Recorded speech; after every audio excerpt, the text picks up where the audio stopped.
Welcome to the Max Planck Institute for the History of Science and to the series of lectures on the Anthropocene. My name is Lorraine Daston. I'm one of the three directors of this institute, and I'm delighted to be given the task of introducing Julia Thomas. It's really a great pleasure, both scholarly and personal, to welcome Julia back to this institute. Julia is, of course, Associate Professor of History at another institution, Notre Dame University in the United States, but she's been a member of two of the working groups at this institute, one long ago but fondly remembered on the moral authority of nature, and the other far more recent and more germane to her talk today on endangerment, biodiversity, and culture. Even when we haven't had the privilege of having Julia physically among us, her work has stimulated and inspired many scholars here at the Institute and far beyond this institute. And what a work it is, too. I've been catching up on it this past week. Julia has distinguished herself as an intellectual historian of Japan. Her first book, Reconfiguring Modernity, Concepts of Nature in Japanese Political Ideology of 2001, was awarded the John K. Fairbanks Prize of the American Historical Association. But she is also a historian of photography, and she's also a very acute critic of photographic exhibitions. And her talents in both of these realms are on dazzling display in her 2008 article about the 2004 Yokohama Museum exhibition on the uses of history in contemporary Japanese politics and the politicization of Japanese landscape. It's a brilliant exercise in visual criticism, and the exhibition itself was a response to one of Julia's earlier articles, thumping proof positive about the way in which her work is read attentively far and wide. And she's also an environmental historian, author of a thought-provoking 2014 article in the American Historical Review on history and biology and the Anthropocene, Problems of Scale, Problems of Value. Despite the range and versatility of Julia's oeuvre, I think there are certain features that characterize all of it. The first is conceptual precision. Once an intellectual historian, always an intellectual historian. Whether the concept in question is the Japanese word shizen, roughly nature, but you don't know how roughly until you've read Julia on this topic, or fukai, again, very roughly landscape, but in Julia's delicate analysis, this Japanese term reveals mind-enlarging nuances, or a much more familiar word for many in this audience, the English word human. Julia takes all of these dense words apart with the skill and delicacy of a watchmaker.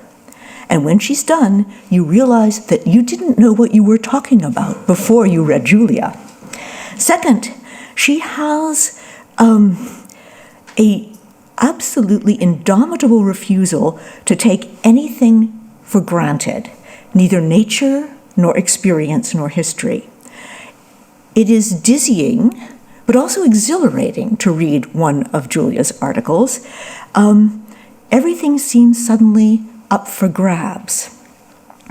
And third, she has a writing style which is at once elegant and lucid, witty and rigorous. Her voice as a historian is indelibly her own, as you're about to hear.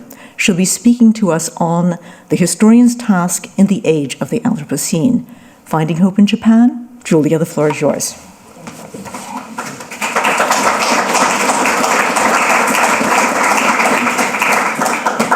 I don't know what to say after that, Rainey. Thank you very much indeed. What comes now is a letdown. I have had many wonderful experiences with the Max Planck Institute, and Rainey Daston has been a luminous intellectual model for me all the way through. I also have to thank Franz for showing up magically a year ago in Chicago when I was hosting Amitav Ghosh for dinner when he was speaking about giving us the talks that became The Great Derangement, Climate Change and the Unthinkable. And Franz, this magical person, appears, and suddenly the dinner party is alight, and we are all talking at the very top of our game. So thank you very much. So when I was putting together this talk, I was troubled as to how to pitch it. I have talked to many audiences who know nothing about the Anthropocene, for whom that word is a mystery, including last year I was invited over by the government of South Korea, and one of the things I did was speak to their diplomats in training, one of the most creme de la creme groups that just happened to be more than 50% women, by the way, and not one of them had heard the term Anthropocene, but when I started explaining it, they knew exactly what I meant. I gather that this is not what I need to do tonight, so I will not be doing much of that. I've also been curious as to what I needed to say about Japan, so I'm assuming that we don't have many Japan scholars in the audience. However, now I find that we do, and I can be corrected on Japan. I can't simply make that up, but I will try to pitch that correctly as well. And then there's the question of theory. Theories of history in particular, because that is really the core question I want to ask this evening, which is, if our future looks nothing like our past because of the Anthropocene, what is the point in being an historian? Are we simply dilettantes? Are we simply tellers of tales with no contemporary purchase? And so that's the main question of this talk. What are historians to do now? And you know what this problem is. We can talk through Earth system sciences about the Anthropocene in three ways. We can discuss the Anthropocene in terms of the planetary boundaries, which we have overwhelmed, or we can talk about it in terms of the great acceleration, the 24 indicators from populations to McDonald's restaurants that have pushed us over the edge, or we can talk in terms of geostratigraphy and the very concept of the Anthropocene as being locatable in the geological time scale. And each of these suggests that we have ruptured the Earth system, and our world going forward is unprecedented, unpredictable, and largely irreversible. So the question is then, what is the use of history if this future is so different from our past? And I want to talk a little bit before I plunge into this about what I mean by history, because of course one always takes upon oneself the liberty of defining one's discipline, knowing full well that there are other people in the room who don't think about it in those terms. But I think of history as a political practice, as a practice that looks at the past in order to imagine the future differently, to denature the present, so that we might understand that the ways we live now are not necessary ways, are not inevitable ways, but are ways that could be rethought. And so for me, history has always been not simply descriptive, but it's been theoretical and analytical. That's what I think history is. But let's be clear about where history in general is in the world today. This problem that the Anthropocene confronts us with, this radical dislocation of the Anthropocene, comes at a very bad time for historians. At least in the States, maybe you all are doing fine in Germany, but our enrollments are plummeting.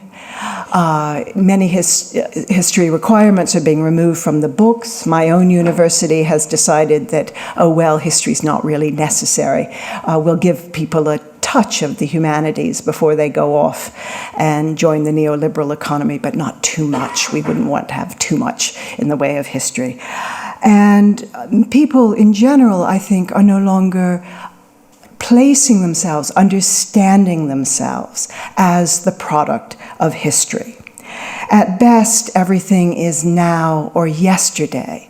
We no longer locate our present with the past.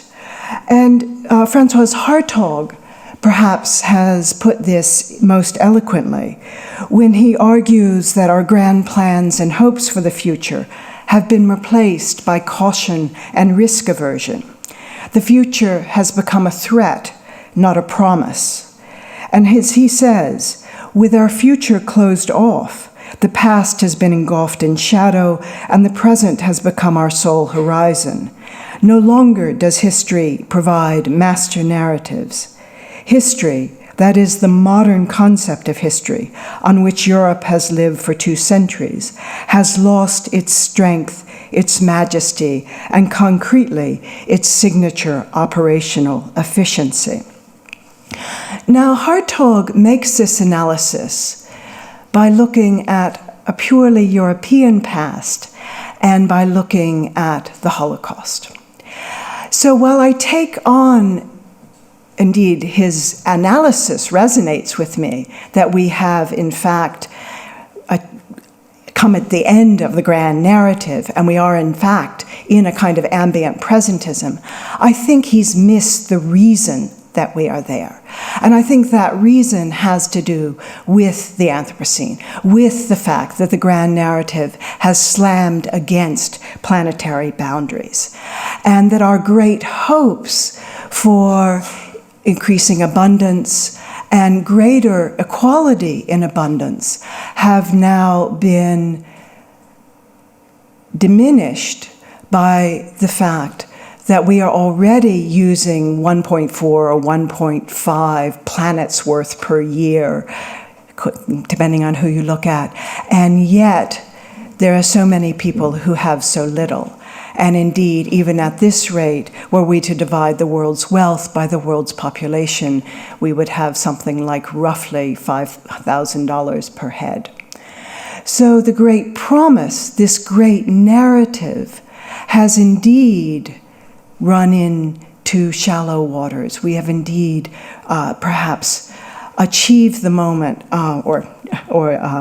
achieved is not the right word here. We've hit against the moment where it's very hard for history to figure out how to go forward, how that it can have the anticipatory content that Koselleck gave it, the political function that it gave it.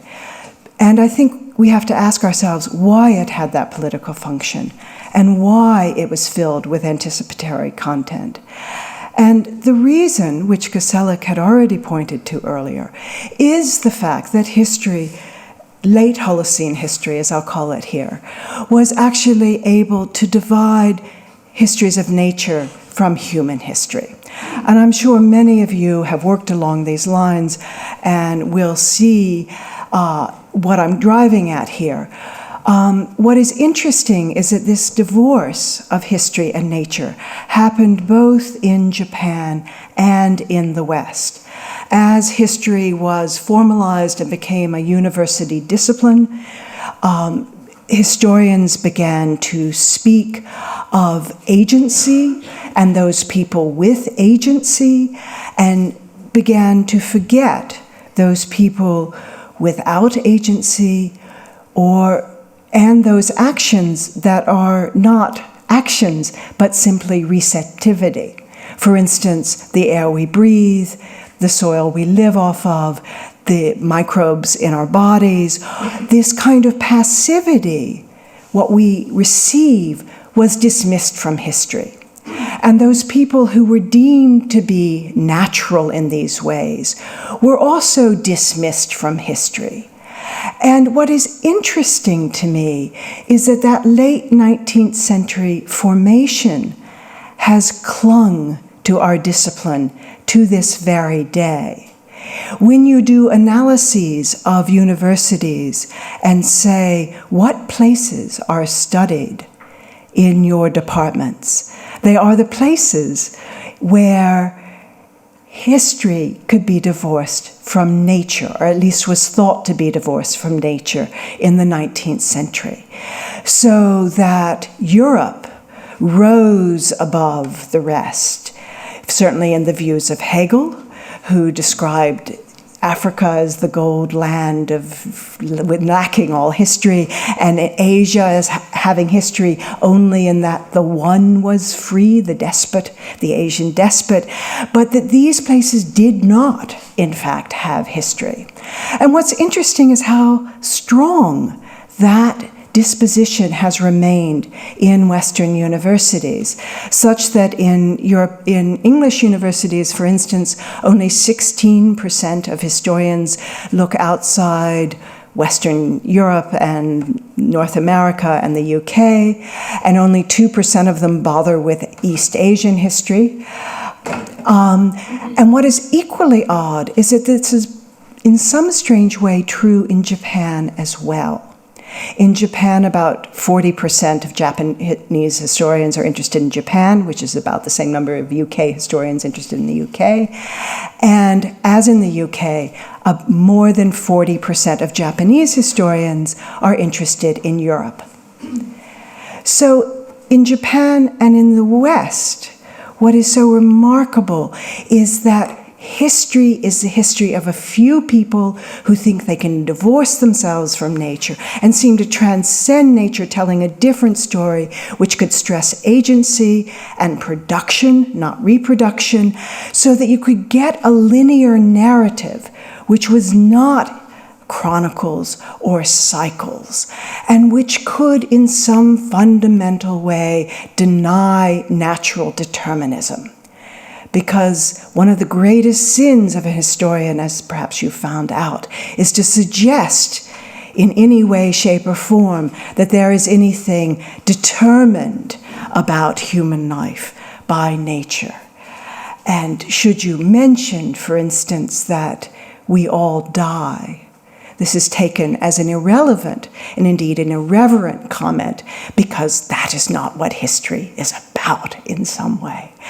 And I say this in a way that's sort of over the top, I realize, but I think many of you have had experiences when you've tried to suggest the ways in which nature might re-enter history that will confirm the resistance of our field to the reintroduction of nature, and to the difficulties then that are posed as we face the Anthropocene and we say, if we're going to move from late Holocene history, as I want to call our profession, to a new kind of history, to an Anthropocene history, we're going to have different protocols, different ideas of agency that include passivity, different archives, including natural ones, different means of representation. We need to be suspicious of narratives and what they do.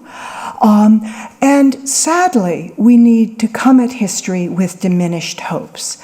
No longer can we tell, as Benedetto Croce did, the story of liberty and assume that that is where history is, the direction history is going in. No longer can we hope, with Reinhard Koselleck, that history can create hopes for the future by denaturalizing time. And I show you here some covers of history books in Japan, and they have this marvelous narrative. My favorite one is From the Stone Age to Superpower, but From Prehistory to Modern Times is pretty good. You all know this kind of implicit notion that history is going in a direction and it's going to developed countries. This is where history should be heading, and if it's not, we need to take these underdeveloped places and make them better.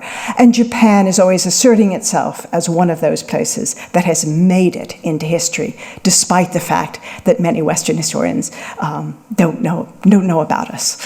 So what I want to do now is try to think through with you a little bit about what Anthropocene history might look like, giving you an example of Japan. And I want to stress two notions here. One is resilience, and the other is well-being within closed systems. I choose the word resilience because I like the way it includes the notion of constant change. There's something about sustainability, the very term that suggests that you're going to have a stable system, and if you can just adjust everything correctly, it's going to stay that way. There's a kind of lack of understanding that the world we're facing in, with its many unpredictable tipping points, are not going to allow us to think in terms of efficient systems anymore that can maximize our capacity to control, because we don't know yet what we're going to have to control. We don't know yet many of the things that are coming at us, because we don't know yet how many greenhouse gases, for instance, that we are going to pour into the environment, or how many human beings will be inhabiting this planet by 2100. So resilience, I want to say, it's about the maintenance of certain systems of decency over time in the face of change. So this is the aim now of history, to move from stories of liberty to decency with resilience. A very diminished hope, I admit, but perhaps something we can manage. And as we look for that, as we look for resilience with decency, we begin to think perhaps in terms of well-being rather than GDP. GDP, the numbers from GDP have mesmerized us. This is what politicians give us. This is what we should all hope for. This will tell us whether we're doing well or poorly. But as many of you know, so often it tells us only what we've exchanged on the market. It says very little about our health. It says very little about the vegetables we grow in our garden. It says very little about the kindnesses we extend to one another in cooking one another wonderful dinners, and giving each other the odd tomato, or taking care of one another's children. So I want us to therefore transfer our thoughts to resilience and to well-being within the closed system of the earth when we're thinking about when we're thinking about Anthropocene history, a critical Anthropocene history. But I also want to use that formula of resilience and well-being within a closed system to talk about Tokugawa Japan in the early modern period between 1600 and 1868. And because there happen to be people in the audience who know a great deal about Japan, I can't go through this part too quickly. If you didn't know anything about Japan, I would simply say that Japan had a fairly closed system. But amongst Japanese historians, this is a dangerous thing to say. So let me explain what I mean. These islands around 1600 had just suffered from a century of warfare. And when the Tokugawa shogunate came into power, they decided that peace is in their interests. And when they did so, they decided that one of the things that gave them peace was great control over Japan's connections with the outside world. And what they did was they decided that people could not leave Japan. And they decided that contact in terms of trade, and even more so in terms of diplomacy with the outside world, would be extremely limited and controlled. And so there were only about 6,000 ships that came in the 250-year period, which means there were about 2 ships a month coming to Japan, mostly from China, 1 a year from Holland, which everybody makes a huge deal of, and shipping some from Korea. And so Japan wasn't entirely closed from the world. It did have connections with the islands to the south in the Ryukyu island chain. It did have connections with the larger island to the north, the Okinawan island. Yet people couldn't leave, and Japan couldn't import food. So that during this time, during this 250-year period, they had to live within the bounds of these islands in terms of daily supplies, in terms of the things you eat, the clothes you wear, most of the things you'd ever see or have in your life, unless you were very much part of the elite. It also, interestingly enough, meant that there was relatively little disease coming in. In fact, cholera didn't reach Japan until the 1820s, I think that's right, and you were protected from the outside as well as thwarted in desires to go outside.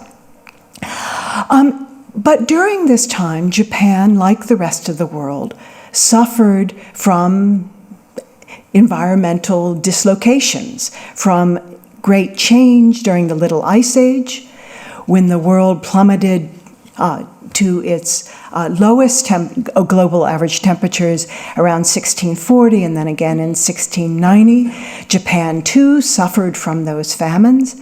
But as Jeffrey Parker's book has let us know, it managed to do so with enormous resilience. Whereas in the 17th century, a third of the world's population died, and Europe was plunged into nearly constant warfare, and China spent the entire century fighting, Japan had only 4 years of fighting and 96 years of peace, and the population actually grew. So Japan suffered from climate change and yet was resilient. That's one of the interesting points here. It also suffered from many other natural disasters. Volcanoes, there was the Uzen volcano in 1792 that caused all sorts of damage, but it also, of course, suffered from volcanoes, the outcome of which came from other places. Earthquakes, of course, typhoons, fires. There was a fire that destroyed 2/3 of the capital of Edo, which is now Tokyo, in 1657.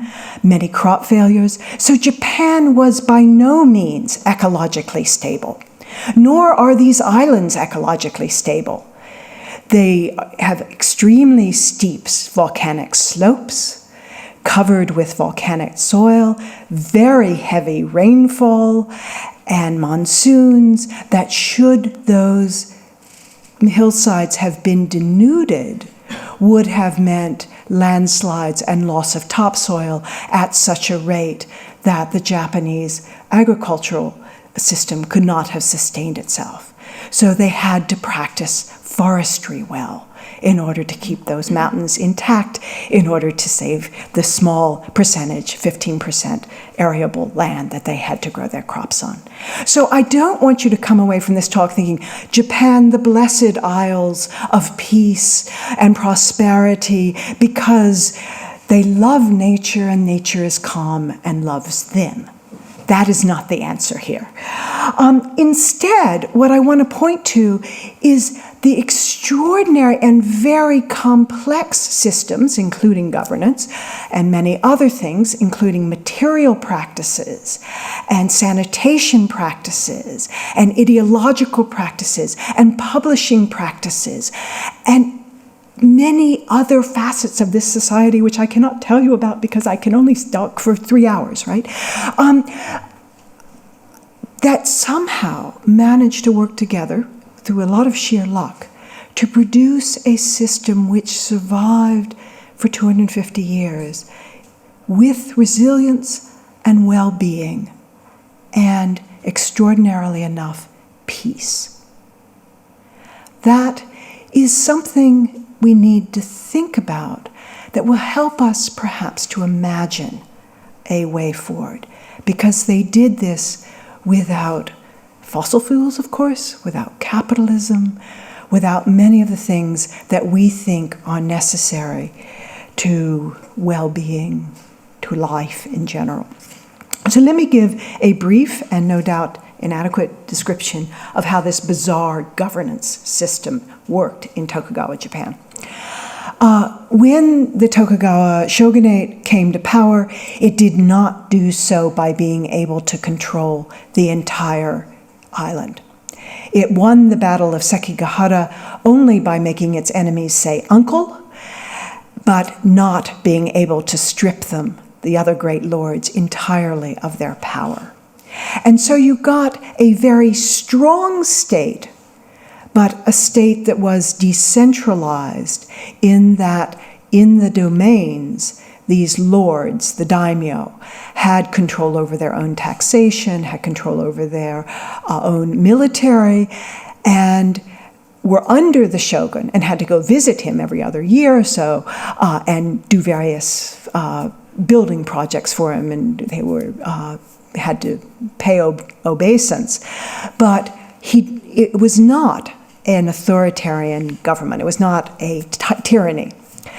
And this is one of the things that Jeffrey Parker gets wrong in his book, but the book's nevertheless wonderful. So we have here a very complex system where the governance, the national governance, is primarily in the hands of the shogun, but it's dispersed with the daimyo. And I think that's important, because you begin to get some sort of resilience at different levels. The national government is the one that creates the closed system, recognizes the closed system. The domains are closer, they're smaller areas. They have to deal with the disasters in their area without creating peasant rebellion.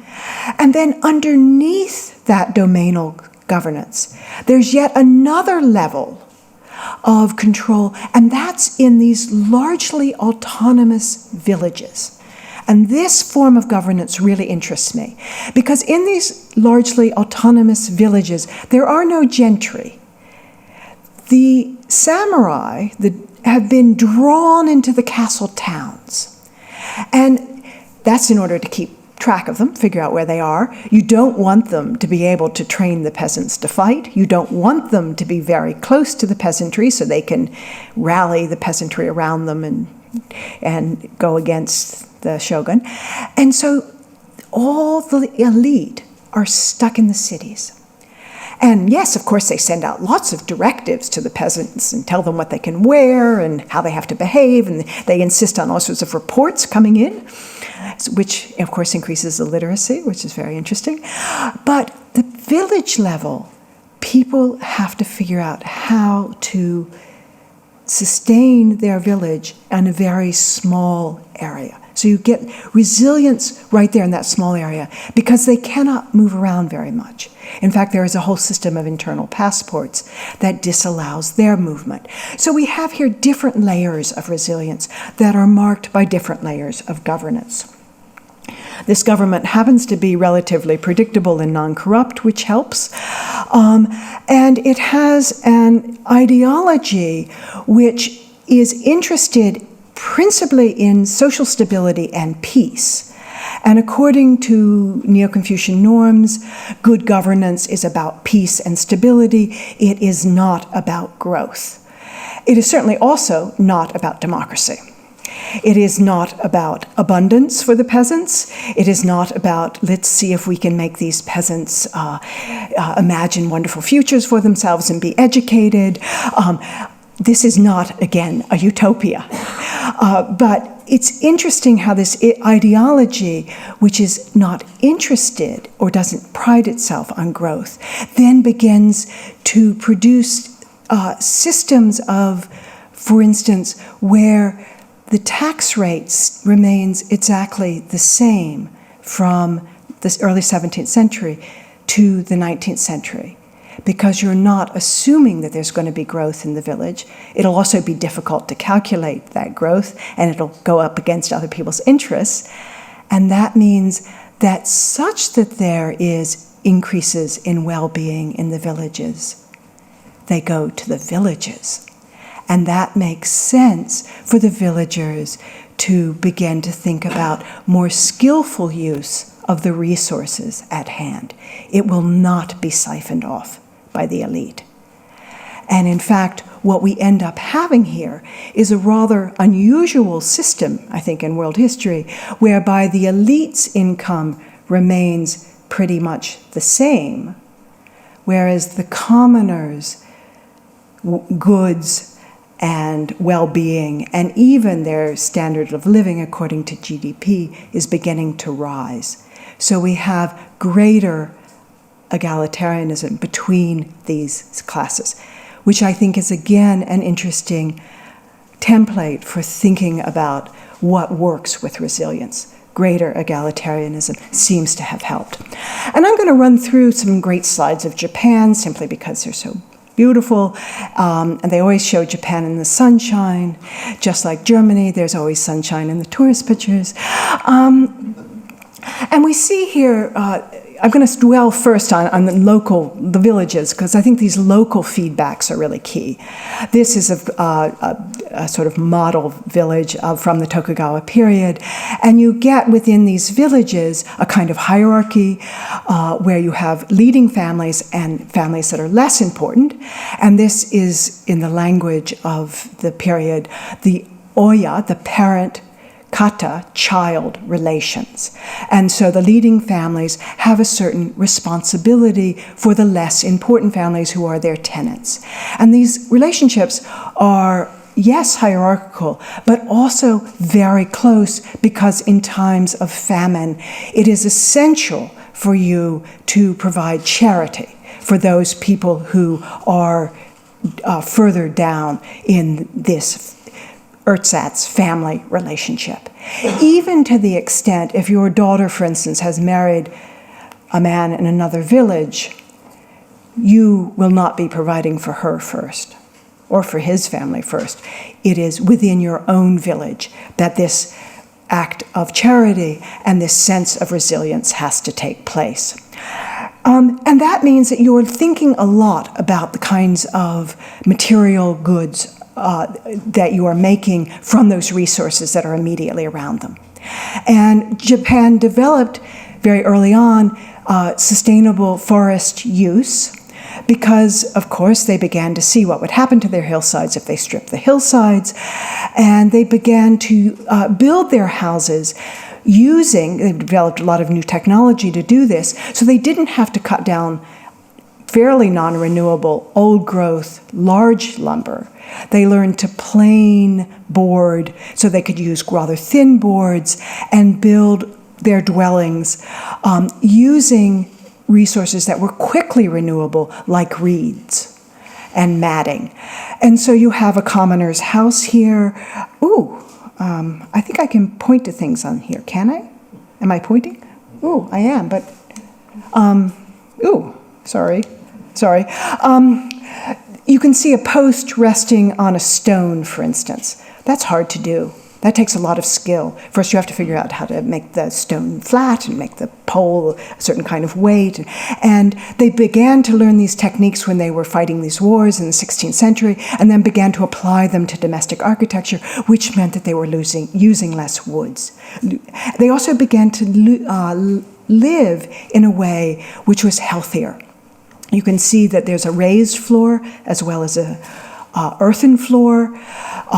They do a lot of the work in the earthen floor. The family will live on the raised floor, and so people are beginning to live a bit better. But even those people who are living, I don't know why there's funny things at the bottom, but never mind. Pay no attention to those arrows and whatnot. Even those people who are living well lived rather simply. Luxury didn't involve a lot of things. It was, in fact, very beautiful, but it was simple. You can see here, this room can be used for many functions. You put things away in the closets and then bring out what you need. So you don't need as much space.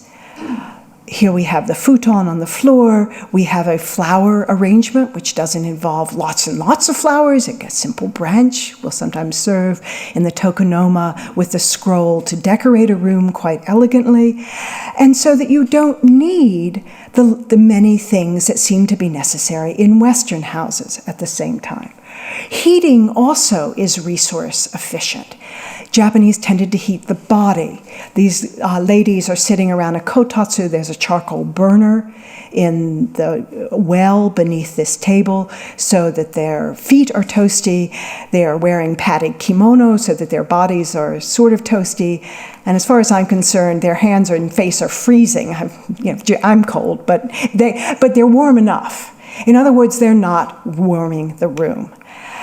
Compare.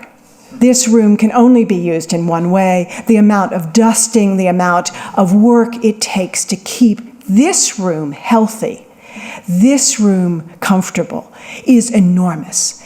So women's physical labor is then going to be directed towards other things. And what is interesting in Japan is how, although women were certainly by no means equal to men, their labor was also essential economically for the families and was spent doing things like picking mulberry leaves to feed silkworms. And in fact, when we get to demographic processes, women's economic value made a difference in the kinds of children that you wanted to have. The same sorts of things go on with clothing. Japanese clothing is simpler. You can use more of the cloth because you're not dealing with tucks and darts. You can pull up a kimono if you're giving it to someone who's shorter than yourself. If you happen to get pregnant, you simply loosen the obe. You don't have to use all these darts. And one size pretty much fits everybody. So the ease of clothing, something like a tenugui, which is like a cloth that is used in different ways, uses less resources. And the health of Japanese during this period is really quite extraordinary. Their lifespan was as high as British lifespans, even in around 1900, much earlier in Japan. They partly because of the ways in which they lived these material practices that I've just been describing, including even things like leaving your shoes outside when you come in so you're not tracking in germs and dirt and other kinds of things. Their diets were very good. Most of the white rice was shipped as tax to the elite, whereas the peasants got the healthier food. Whereas the elite were eating polished white rice and coming down with berry, and sometimes dying in their teens, the peasants were eating mixed grains and tofu and other vegetable proteins, drinking tea, and they had very few domestic animals, so they had fewer diseases. Their own utensils also helped. And as I mentioned before, there was enormous effort put into making sure these material practices got better because their rewards accrued to the village, to the family, to the people. They weren't siphoned off by the elite. And so there was an enormous impetus then to develop new technologies and new sciences, as in water wheels and rice varietals, and learning how to make better cloth, better silkworms. And this information was then passed through publishing houses, particularly in Kyoto, but in other places as well, because of the high levels of literacy that were required to run this crazy political system, which involved sending directives out from the central government and insisting on reports back so that your peasants had to be literate. So this system, I'm trying to draw the whole picture of the system as working together. And this is also true in the cities. I want to say something, about the very high level of urban population that you get in Japan. So it's not just that it's working in the rural areas, it's also working in the cities. And Japan has I think, the highest level of city dwellers in the early modern world. Edo has over 1 million people and is the largest city in the world by some counts during this period, much larger than places like London or Paris, because places like London and Paris and Moscow are filthy. People come into the city to die. the only way in which European cities maintain their population level is by drawing people in from the countryside. Of course, you can't do that in Japan because peasants are actually not supposed to come into the city. They do anyway, but they're not supposed to. And yet, Japanese populations are not only large in the cities, they're thriving in the cities. The magic here is the marketization of poop, essentially, poop and urine. The marketization of human waste. What happened was that initially, as the elite moved into the cities, they persuaded peasants to come in and take their waste away. And then they began to notice that there were great crowds of peasants who seemed awfully eager to perform this disgusting task. And then it turned out that they realized they actually had a product that these peasants were willing to pay for. And indeed, there are scales by which this is regulated. For instance, if the human waste is coming from the geisha houses, it's worth a great deal. And it goes down the class lines, so this is carefully graded. Urine is separated from solid matter, and that is graded. If you happen to rent where you live, your landlord owns your solid waste, the urine is yours. This is an elaborate system whereby this was taken into the countryside on barges where the human waste was more valuable than gold, they said, to be turned into fertilizer in the countryside immediately adjacent to Edo and the other great cities, so that these fresh fruits and vegetables could come back into the city and feed the population, making them healthy. They weren't living off rotten beef, bad potatoes, the kinds of things that people ate in the cities of Europe. They also had a wonderful water system developed very early in the 17th century and that continued to become more elaborate. And what's interesting is that both these systems were so good, both this water system and the waste system, that in many respects Japan managed to modernize without changing these. And indeed, it wasn't until the 1960 Olympics that they suddenly decided they needed a modern waste system with all the kind of sewage programs that we know all about. So these really were very, very effective. But the real question here is, would any of that have worked if the population had continued to climb as it did in the 17th century when the rest of the world was dying? The rest of the world was dying of war, famine, and the problems of the Little Ice Age, but the Japanese population not only stabilized, but grew in the 17th century because of these acts of charity, because the shogunate was determined for there not to be turmoil and actually set up granaries to feed people. And so people began to think about how to live within their means, although there were deaths, certainly, during the famine. What happened then was the next century, people looked around them and said, my village of 300 people can maybe grow to 350, but it can't keep growing. We don't have the resources.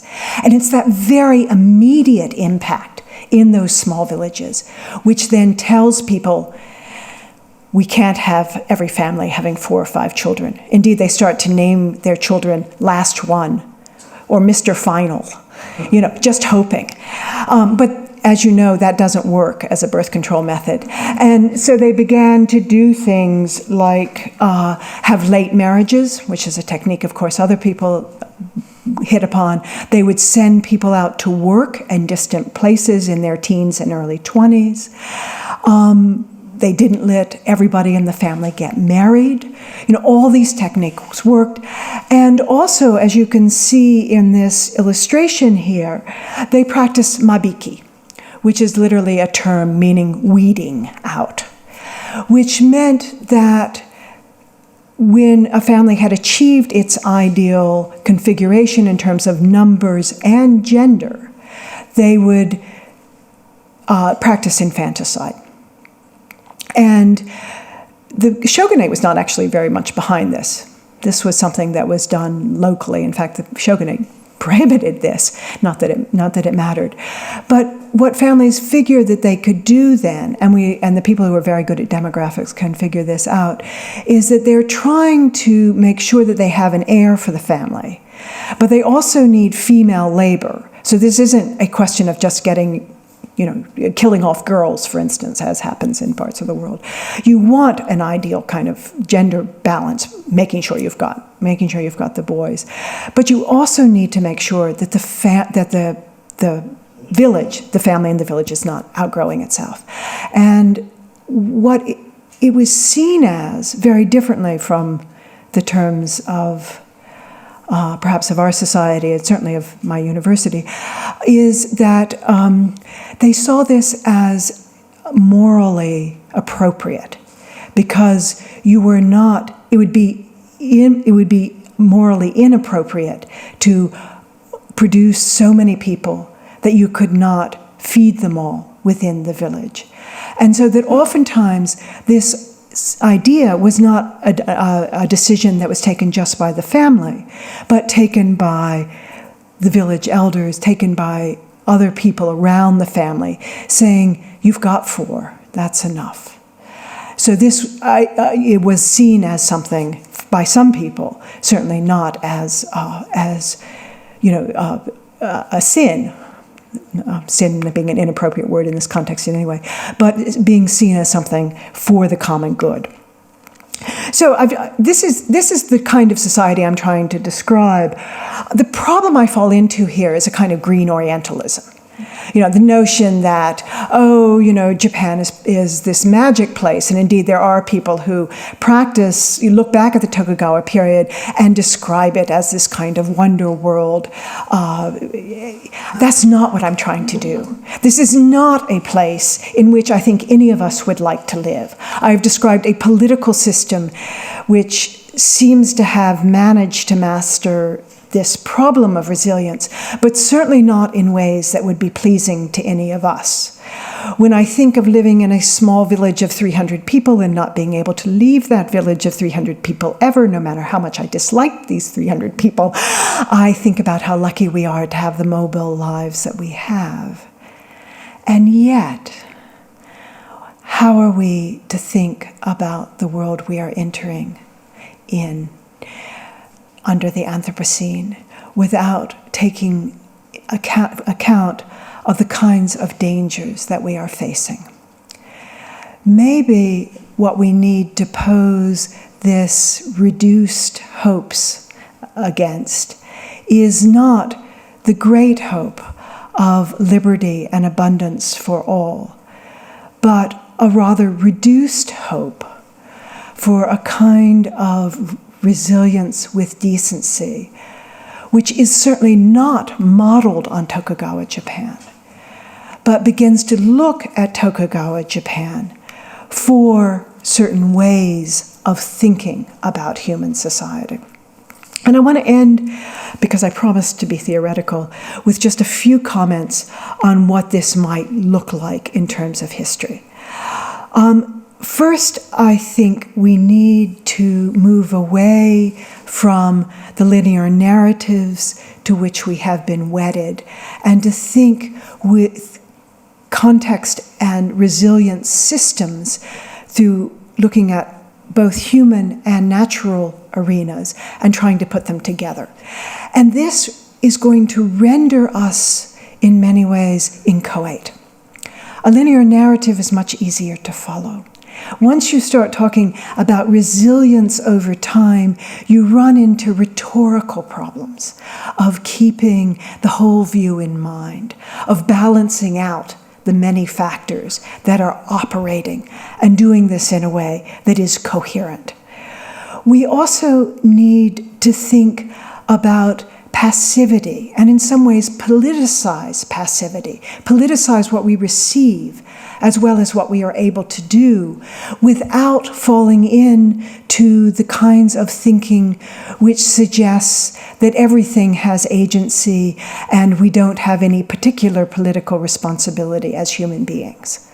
I think those ways of thinking are dangerous to us. I think we as human beings have not a great deal of will, not a great deal of capacity to create our own worlds, but enough that we need to think very seriously about our political structures and take seriously our peculiar agency as Homo sapiens.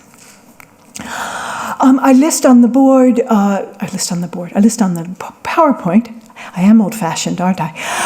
Several of the things that I hope you've taken away from this talk, but I want to end with the final one, which is simply sheer luck.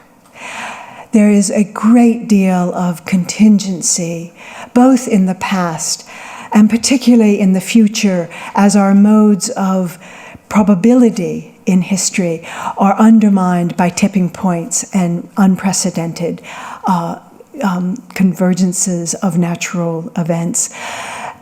So that I think we need to be open to many voices at this dangerous moment and try to talk to each other as generously as we possibly can across disciplinary lines and figure out a way forward. And thank you very much.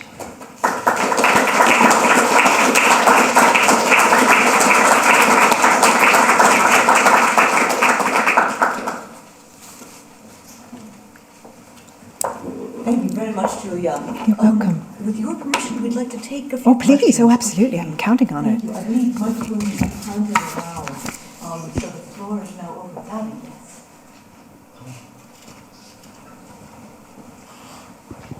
I had two questions.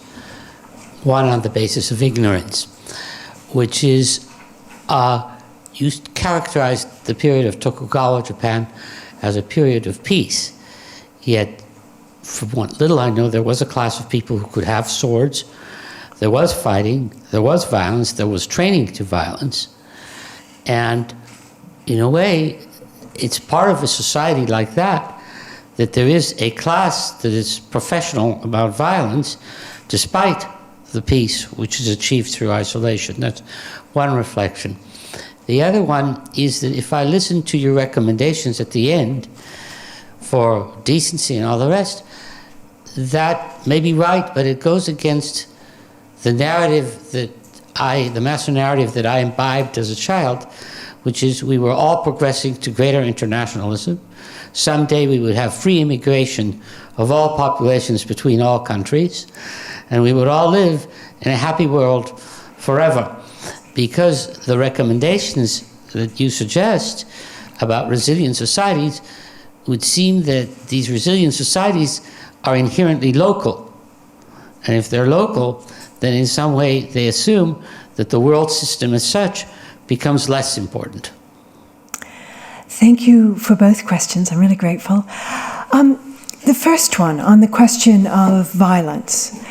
One of the very interesting things about the monopoly of violence that the samurai class created for itself, and as I suspect you're not asking this out of ignorance, as you no doubt know, one of the things they did at the beginning of, well, the end of the 16th century is that there were these great sword hunts. And what had happened in the warring states period was that you would be a peasant one day and then you would pick up your weapons and you would fight the next. And of course that meant that violence could erupt at any moment.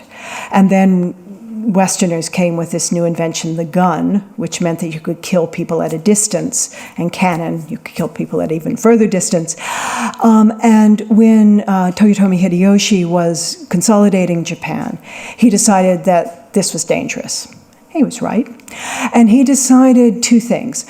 One, which was to give up the gun, to destroy guns, destroy cannon.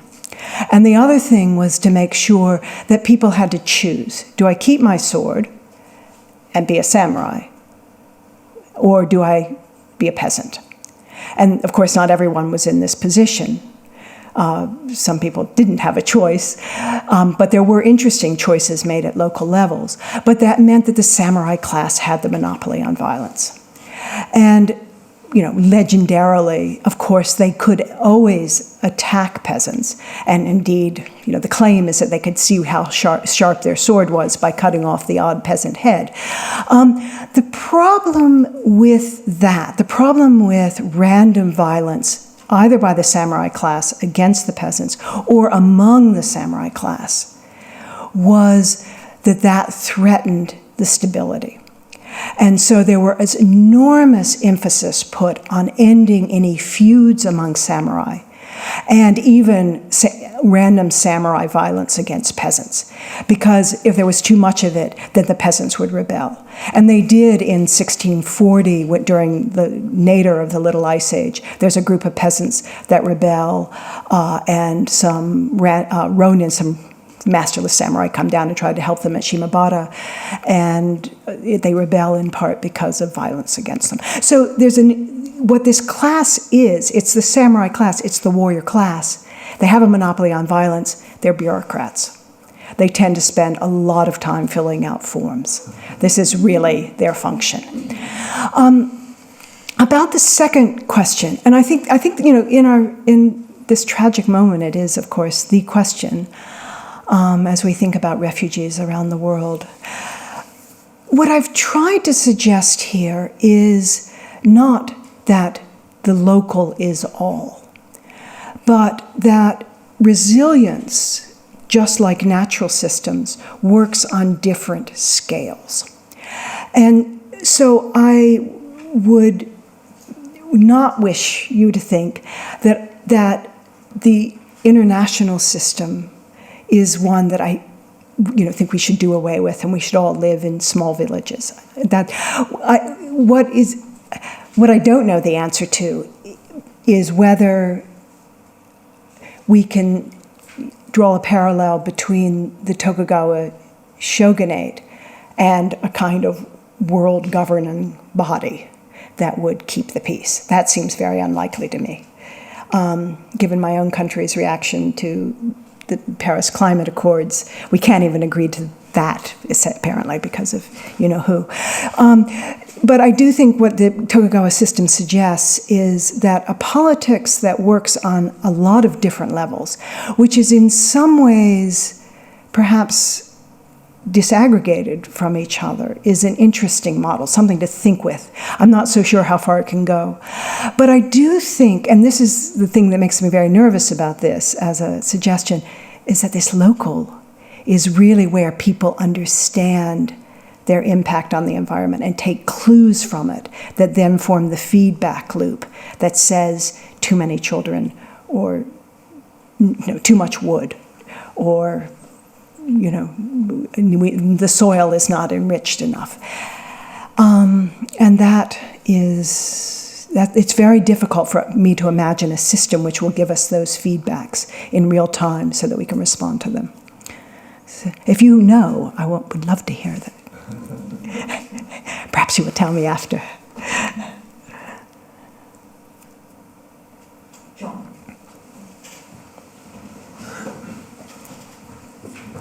I'd like to ask you about the one of the points you made at the beginning of the paper in sort of historiographically framing it, and in particular, your portrayal of the historical profession, both in the West and in Japan, as resistant to the idea of natural constraints or history apart from nature. And I don't know anything about environmental history to speak of, but if I had to guess that there were any sector of the historical profession that might have dissented from that notion, it might be at least some environmental historians. And so I wondered if you could say a little bit about the way in which, perhaps from your own experience, in which environmental history as an emerging field has been received by general historians. I feel like this is one of those, what part of the elephant do you have your hands on question. So I'll just speak from my own experience. As you probably know, environmental history, when it created itself as a field, separated itself off from mainstream history, in part through, at least in my country, through the American Society for Environmental History. And what that institutionally has done, and I think the institution here is important, is that environmental historians talked amongst themselves, and that regular historians, which is really what I think of myself as an irregular historian, boring as that is, we talked amongst ourselves. And environmental history, at least as in its formation in the United States, was very interested in American history particularly. It wasn't particularly theoretically engaged, so it didn't have that language of theory to speak to historians in regular history, as I'm now calling it. And the historians didn't feel they had to take it very seriously. And I'll give you two instances of this recently. In 2012, I was asked to respond to American Historical Review piece that was a collection of younger historians, mostly, looking at the turns, looking at the cultural turn and the linguistic turn, and then where we are now. And so there were 5 other people, besides myself, and they were all brilliant, all doing really interesting work, all explaining the new directions that history was going on in marvelous ways, and not a single one mentioned nature. And so, I felt like, the ancient mariner with my lantern stopping them and saying, no, there's this, this damn albatross. And that struck me as just sort of extraordinary, that this language has not entered in. And when you oftentimes, I find myself when I'm speaking to not historians of science, but regular historians, they will immediately say, well, you look like you're being deterministic here. And you're saying that the Anthropocene is actually really going to change us in some, it's going to determine certain things. And my reaction to that is yes. I don't mind being called a determinist. I think for instance, the idea that the ocean is now producing less oxygen than it used to, and there are 400 dead zones within the ocean, and these may grow, and we may have less and less and less oxygen, and that seems to me a dangerous thing. That is, if we don't have oxygen, we can't breathe. I don't mind, that's deterministic. But I don't want to be called reductionist. And I think that difference is the really key one for those of us who care about the Anthropocene. Much of what is happening to our planet now has now already been determined. Even were we to stop the emissions of carbon right now, methane is going to continue to be released from the tundra in Siberia for some time. I mean, I'm sure most of you all know all this. You could give other examples. So there's a great deal that we are not in control of. And yet we have enormous capacities for politics, for art, for creating conversations, for playfulness and for beauty. And I would even say that these are the things, not even our fragile bodies, but these capacities that are more threatened by the Anthropocene. And those are the ones we need to evoke now and say they are not to reduce the human to any one thing. We have many capacities. But in the final instance, to quote my Marxist training, we are determined by nature. We will die. And should this planet become uninhabitable by our species, I don't think Stephen Hawking is going to be proven right. We're not going to go off to some other planet. Yes, please. Can you hear me? Oh, yes, I can hear you fine.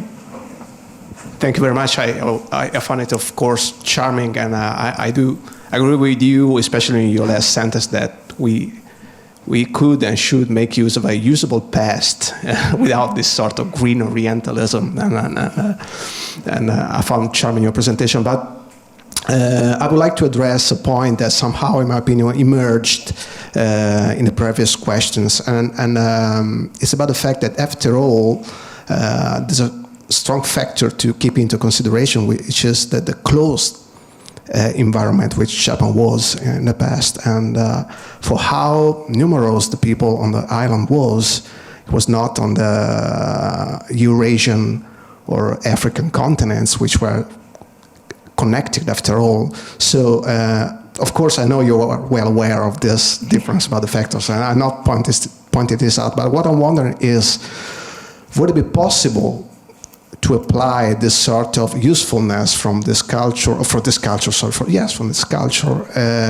without, or by bypassing this strong factor, which is the enormous complexity of the much larger scale of the rest of the world. I mean, somehow as if it was a sort of this factor stopped us from applying these new tools for surviving, if I may call them so. Yeah. I hope I was clear enough in my question. And if I've got it wrong, you have to correct me. One way in which Japan is more useful than some other places is that it actually has a highly developed civilization and a complex civilization that we can sort of imagine being livable, rather than there are other places that were resilient in this period, partly because they lived so rudimentarily. But your question is, what happens if we try to connect places with different? And I wish I knew. It seems to me that there is, particularly in the last... did I do something? No. It's the strange intelligence of this world. It wants me to go away. Please go on. I guess what I'm I'd love to have your thoughts on is sort of what other places can we think with? The EU offers a certain kind of place. Now the resistance to refugees and immigrants that's emerging makes it complex, but there still is a lot of hope, it seems to me, here. On the other hand, the level of living here is marvelous and difficult to export to the rest of the world. So that is a political problem. And then the other way to turn it around might be to look at places like Uganda, which interestingly enough has now accepted 1 million refugees from the wars in Congo and from Somalia. And yet, of course, their own population is growing enormously. More than 50% of Ugandans are under 15. So it's not ceased to grow, we can imagine. And in this intensely populated landscape, people have now managed, on average, to increase their GDP above, I think it's something like above $2, and everybody's thrilled. But they've also managed to allow people in because the standard of living is so low, and because the people who are coming in are used to farming, and they just go and figure out how to live on lands. And amazingly enough, this has been less contested than you would imagine.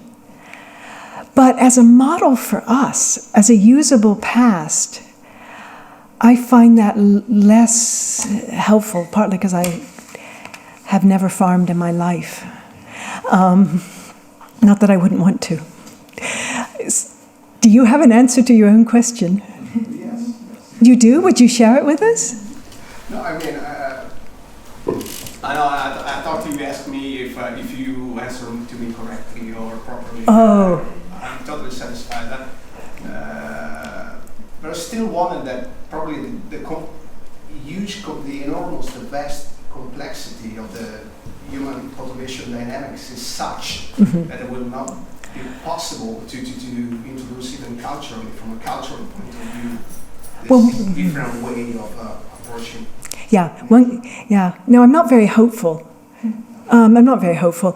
And this is an intellectual exercise, among other things, but I think we also must realize that the great grand narrative that you spoke of, which was certainly what I imbibed, that hope for abundance and liberty for all and open borders and a world, this was also, not something one found in the past and projected on the future.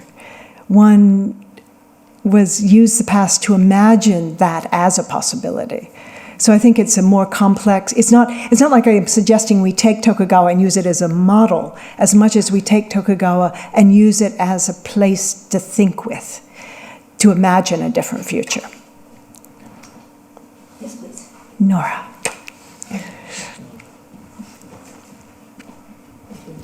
Well, thank you first for this really thought-provoking and engaging presentation and talk. I have two questions. The first actually relates back to the grand narrative, and I'm totally okay with the idea of getting rid of the sort of grand narratives of Western modernity, etc., or at least questioning that. But what for you is the consequence of doing that for history? Does that mean we have to change our perspective in a sense to just micro-histories by now, or does that change something? Can we not do longue durée perspectives anymore because of that? So that would be one question. What kind of history? Sort of just on the theoretical side. And the other question would go back to the first question and your answer to it. And if I got you right, what you answered was with regard to localism or local knowledge was that a certain kind of local environmental knowledge can only come from the sort of village or the local level.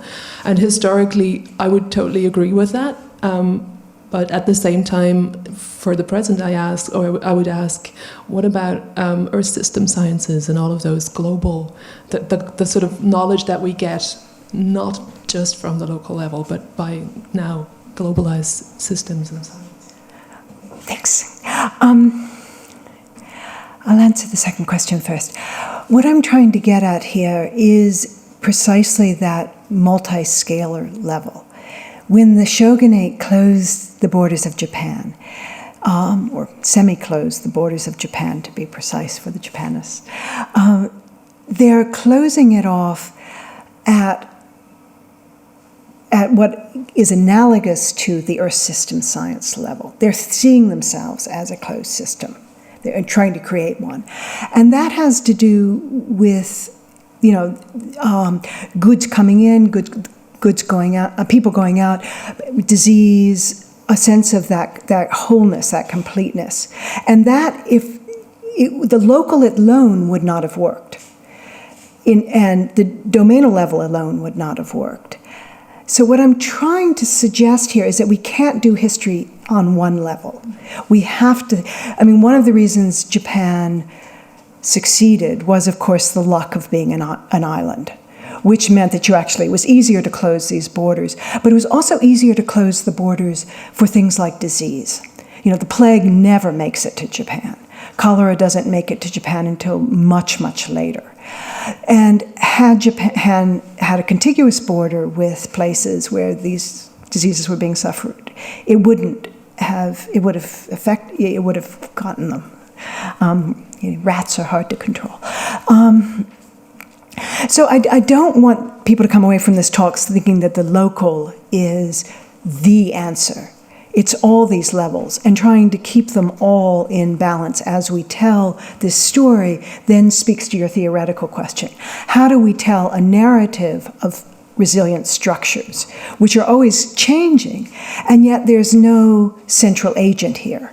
We're not talking about an individual. We're not even talking, when we try to expand this, we're not even talking about national policy. We're not talking about the nation, because we're talk about it at all these different levels. And doesn't that render then our histories less coherent? How do you tell such a story? I don't know the answer to this.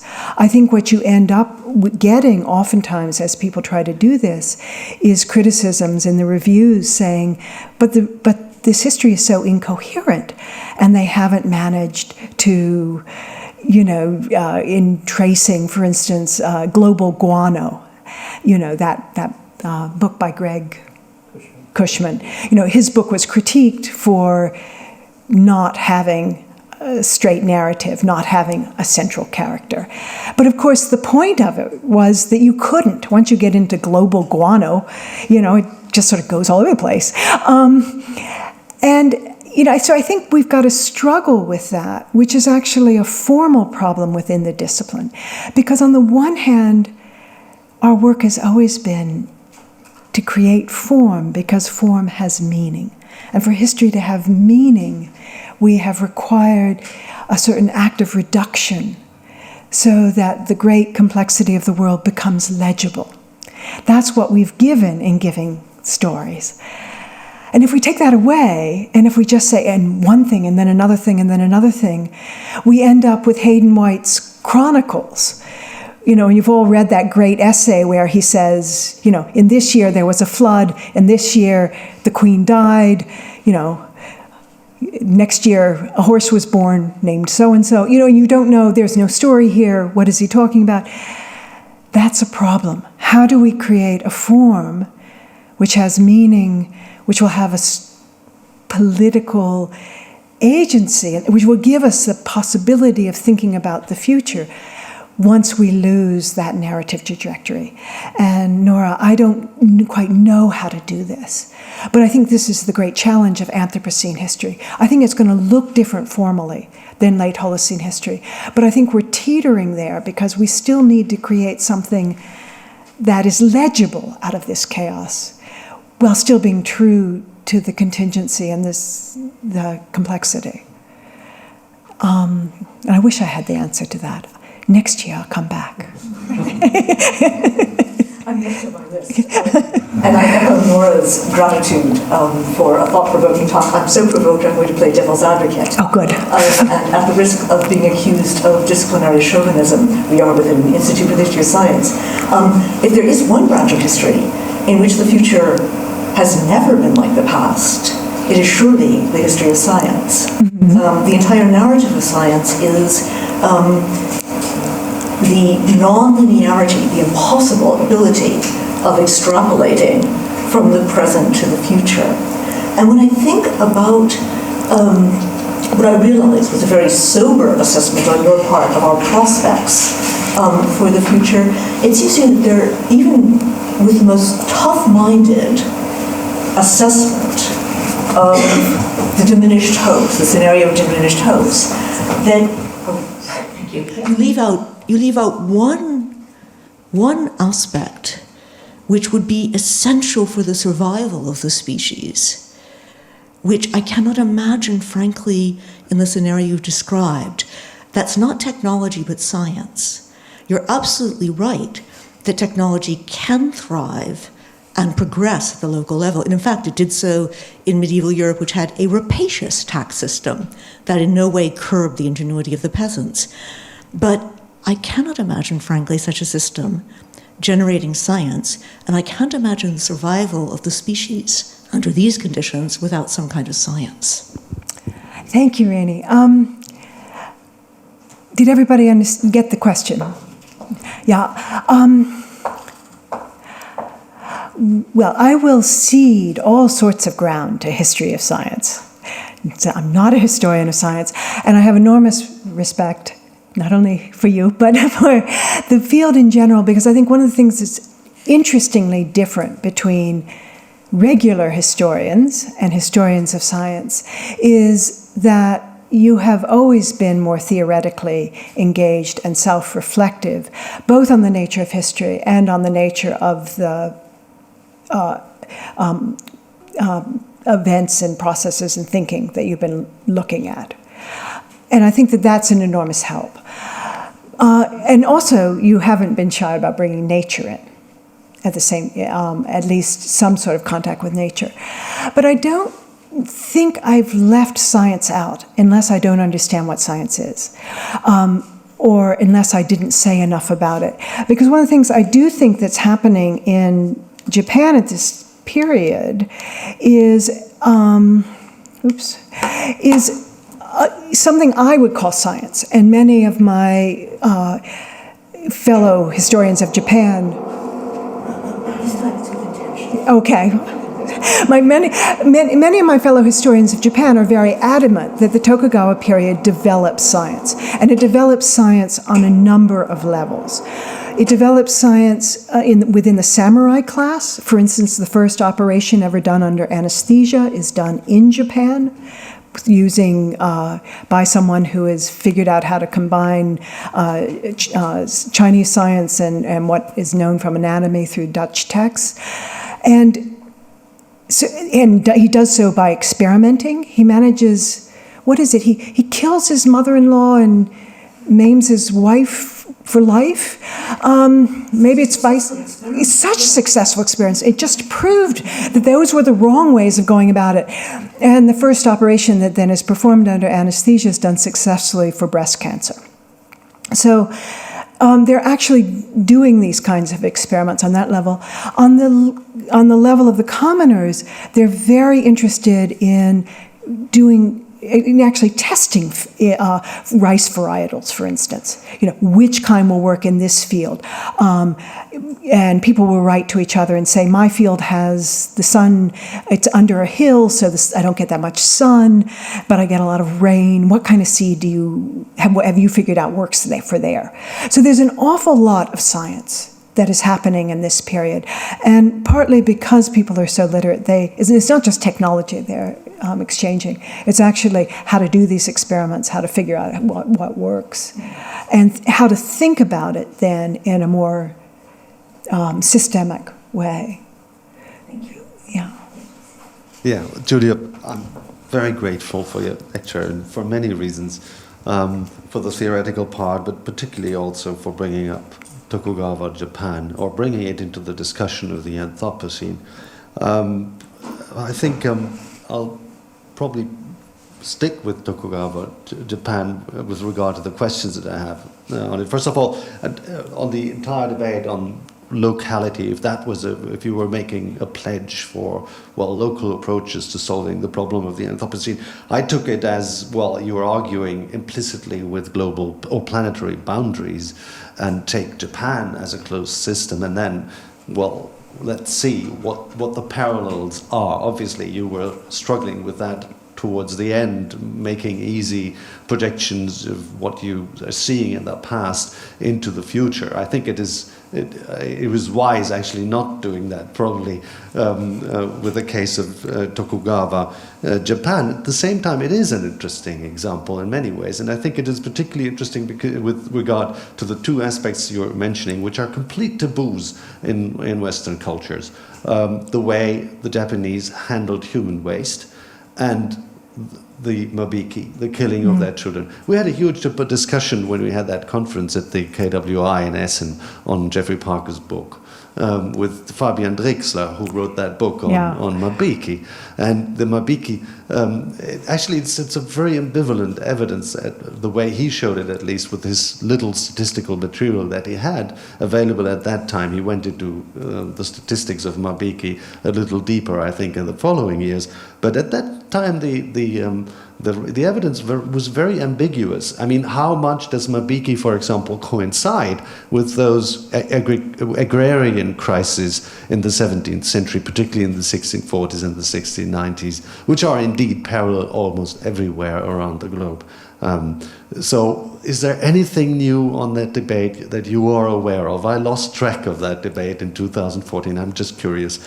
And with regard to the handling of human waste, I wonder what actually is the difference between Japan and Western cultures. And I think perhaps the history of knowledge could be kind of key in this context. But at least from my knowledge of Western cultures, there's a clear medical ideology, perhaps, that stands in the way of such practices you find in Japan, and that has to do with humoral pathological medicine. Or you don't you think so? To use human waste, yes, right. So what's the difference then? I want to follow up on the human waste first. So did they ever market human waste, and did they ever collect it from cities so that they were actually cleaning the cities? Certainly some cities, yes. Yes. Certainly northern Italian cities. Northern Italian cities? Yeah. And did they actually form a market so that you could grade? Yeah.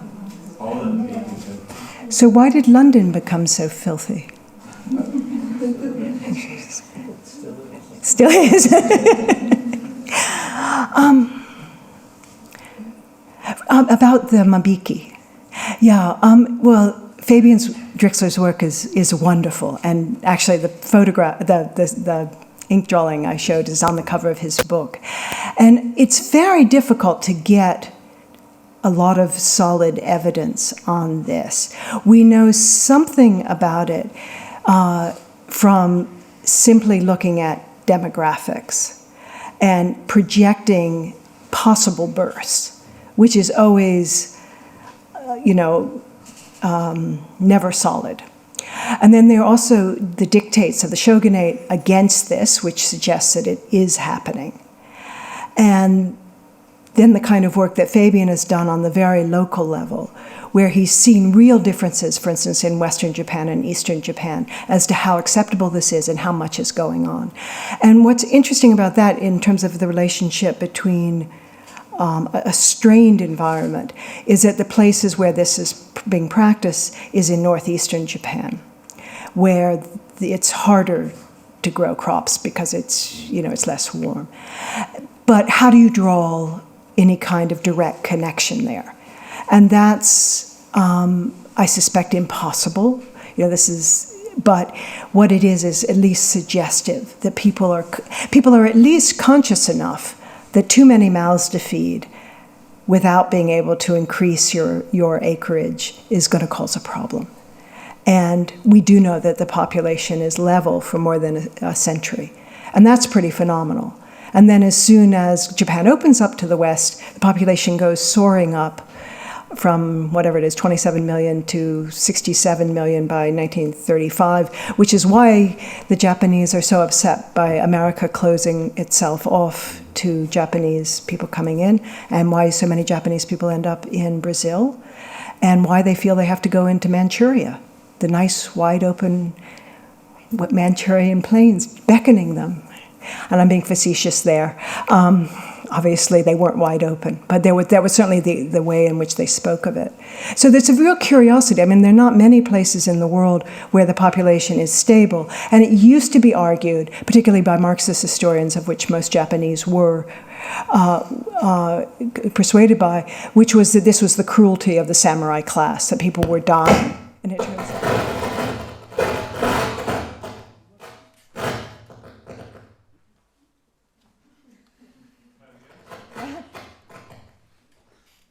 Hello. Jim.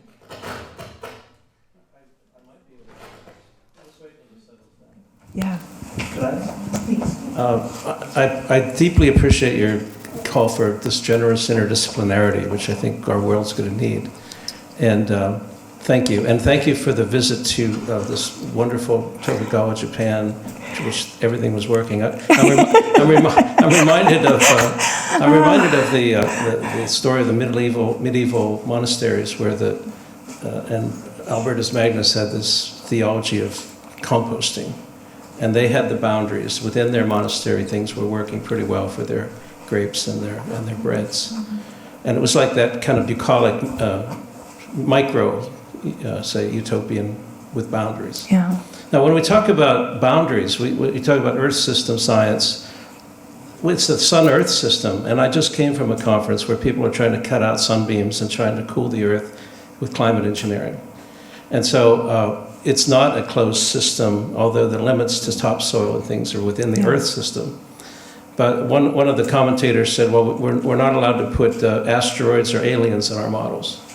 And so that's not a closed... The Earth system is currently open. Yeah. And the historians have been turning... I'm in a panel soon on big history meets the history of science. And that's another strategic move that some people are making to say, well, from not just from the Stone Age to modernity, but from the Big Bang to now. And if you look at that from history of science point of view, it's really pretty fraught. It's pretty complex and pretty.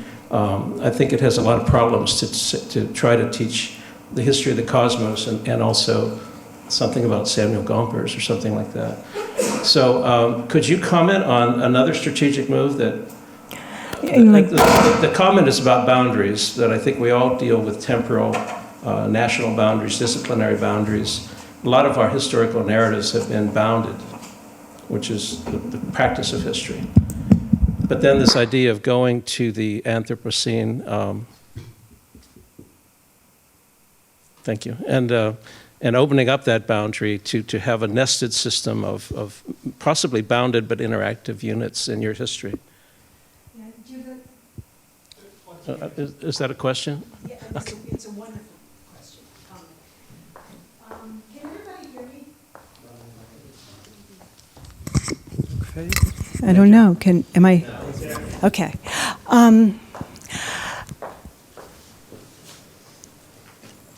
Big history or Dan Smale's deep history are both very interesting strategies. And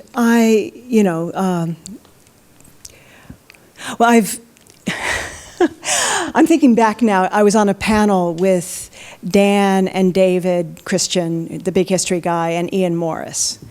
And it was sort of like the big guys and visually the small woman who does Asia. The whole thing was just sort of perfect. So I'm intrigued by those approaches as a kind of intellectual engagement. What I worry about, and I've talked about with David at some length, is that once you go from Big Bang to Big Banks, and you start off at this enormous level, 14.8 billion years ago, and go all the way down to today, and one thing leads to another, and Bill Gates is funding you, and this is going into American high schools. This is what history is. All sorts of red flags go off. And David Christian is the loveliest of people. And David's idea is that when we look from the hilltop of big history, and we look down over these billions of years, what we will see is that we are all one people. Well, that is great. I am all for the campfire and the kumbaya. But we've been trying to think of the human. We've been trying to think of the universal human. We've been trying to think of universal values for some time. And what I don't think David understands is that he's produced an apolitical history, which is actually deeply political, because it disallows any moment in this vast swath of time where history could have gone differently, where there could have been contingency, or where there is contention. And I'm interested in this process. I'm interested in this project, but I'm also really uneasy with it, because I think we need to understand the human not as one great warm family, although I always think the family metaphor is really kind of scary here, depending on which family you come from. But I think we need to think of ourselves as, contesting, articulate, culture-bound, genealogically weighted, genealogically in terms of our ideas, is not in terms of our physiques, begin there. Begin with the complexity. Begin with the need to look at systems that are more or less resilient. And, with all due honor to David, whom I'm enormously fond of, I think he's barking up the wrong tree. We have time for one more question. The lady in the back has been waiting. Okay. Hey, Julia. It's very nice to see you. Yeah. And as an environmental historian, I'm, of course, very sympathetic trying to think about the Anthropocene as a new way to work with history, and I wonder, though, if it doesn't also challenge us and indeed give us an opportunity to really think about temporal scales in a different way. Because doesn't it give us a chance also to maybe move away from the sort of conventional political historical epochs and to really seriously challenge our thinking of temporalities. I work on urban seasonality, so seasons, I think, would be, one day and night, and also geological time frames. So to really, we've been talking about scales a lot here, but I think it's not just a matter of sort of geographical or spatial scales, from the local to the global to planetary, but also temporal scales, anything from the very small to, again, to the very large. So anything from the daily scale to, the generational and all of those. So I would like for you, to say something about that. Why choose a time frame, which you probably did very deliberately, from 1600 to 1868, if this kind of history of the Anthropocene would also suggest to maybe have very large time frames, very small ones, and to really seriously rethink what temporality can mean in history that is not just about chronology. I have absolutely no problem with thinking about temporal scales as well as geographical scales. In fact, I've written a lot about that. And one of the things that is going to be a problem for the formal aspects of history is how to not just talk about geographical scales, but also to talk about temporal scales. What do you do, for instance, if you look at a place like the Korean DMZ, which, let's hope it remains the DMZ, the demilitarized zone without any war. This is a swath of land which has become replete with other animals and plants. It saved cranes on their migratory routes because there are no human beings there. But if you really wanted to do a history of the DMZ without any people, would be an interesting thing to try to do. You also have to deal with evolutionary scales that produced a creature as strange as the Amagaral, who is actually related to the camel. How do you do that there and actually pay justice to the fact that this strange efflorescence in this odd moment between 1953 and forever, let us hope, rather than not. How do you do that with keeping scales of human time and then adding the big time of David Christian, keeping all of those part of the story? And I think rhetorically that's very, very difficult. How do we tell a story which is on all those scales and also on all the geographical scales? And what we often find is that when we make our objects different, our questions and our modes of analyses and our answers end up being quite different. And so one of the little projects, side projects I had actually here was to ask about different kinds of biology in relationship to what it meant to be human for historians. And so if you look at what the microbiologists are telling us about what it means to be human, well, if you go down to that level, we're not actually one species. We're sort of a coral reef of microbiome and human cells, and we begin to dissipate in time and space. We look quite different. Or if you ask the paleobiologists, they look at us, or at least a guy named Steger looks at us, and he says, the Anthropocene is not really all that big a deal. We're just delaying the next ice age. And even if temperatures get as hot as they were back in the Eocene, which is about 16 degrees Fahrenheit hotter, which is, 9 or 10 Celsius, the species will be just fine, which means that we will survive, a few of us, sort of staggering along, in the heat. But that's not what humanists, of course, mean by fine. And so different scales can mean quite different answers. And I'm very alive to these. I think it's very important to do it. The question is, how do we keep all these things and still tell a story that moves people from one mode of understanding to another? And I think that those formal theoretical questions are really important. So thank you for the question. Speaking of the march of time, Yes. you have kept Julia on her feet and on her mettle for quite a while. The time has come to thank her. Thank you, Ray. Thank you. Thank you for your question. Yeah.